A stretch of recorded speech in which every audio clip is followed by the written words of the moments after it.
నా పేరు మధ్య స్వరూప.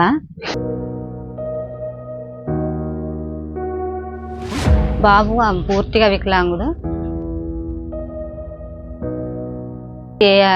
డబ్బులు రావట్లేదు పింఛని. భద్రాద్రి కొత్తగూడెం జిల్లా చర్ల మండలం తేగడ గ్రామంలో పుట్టకతోన్న దివ్యాంగుడిగా పుట్టిన మద్ది మనోజ్ కుమార్ చాలా నిరుపేద కుటుంబంలో పుట్టాడు.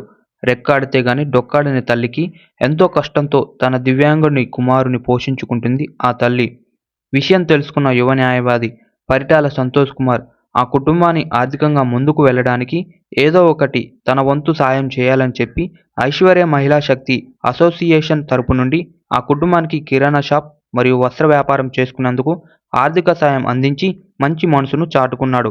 అతనే కాకుండా తన తోటి న్యాయవాదులను కూడా ప్రజాసేవలో పాలు పంచుకునేలా ముందుకు తీసుకువెళ్తున్నాడు.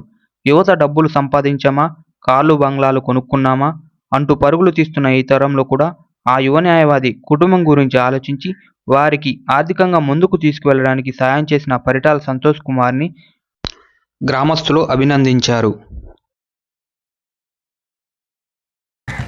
అది తీసుకొని నేను దానికి హెల్ప్ చేస్తానన్నాను. ఈ ఒక ఆలోచన రావడానికి మెయిన్ ఏం కారణం కాదు.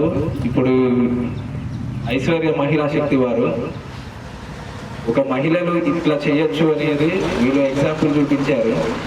ఎగ్జాంపుల్గా మా ఇంట్లోనే ఇవాళ ఎంత. నా పేరు మధ్య స్వరూప. మా తేగడ గ్రామం చర్ల మండలం. నేను ఒంటరి మహిళను జీవిస్తున్నాను. మాకు 2 పాప బాబు. బాబు పూర్తిగా వికలాంగుడు. మాకు ప్రభుత్వం నుంచి కూడా ఏ డబ్బులు రావట్లేదు పింఛని. మాకు ఈ ఆర్థిక సాయం చేసిన సంతోష్ కుమార్ గారికి ధన్యవాదాలు తెలియజేస్తున్నాం. వస్త్ర మరి ఒక కిరాణా షాప్లో తెచ్చింది. ఆ నిరుపేద కుటుంబానికి ఇప్పటి వరకు కూడా ప్రభుత్వం నుండి పెన్షన్ రావడం లేదని ఆ వికలాంగుని తల్లి ఆరోపిస్తుంది. ఇప్పటికైనా కుటుంబానికి ప్రభుత్వం పెన్షన్ ఇప్పించగలరని గ్రామస్తులు కోరుతున్నారు.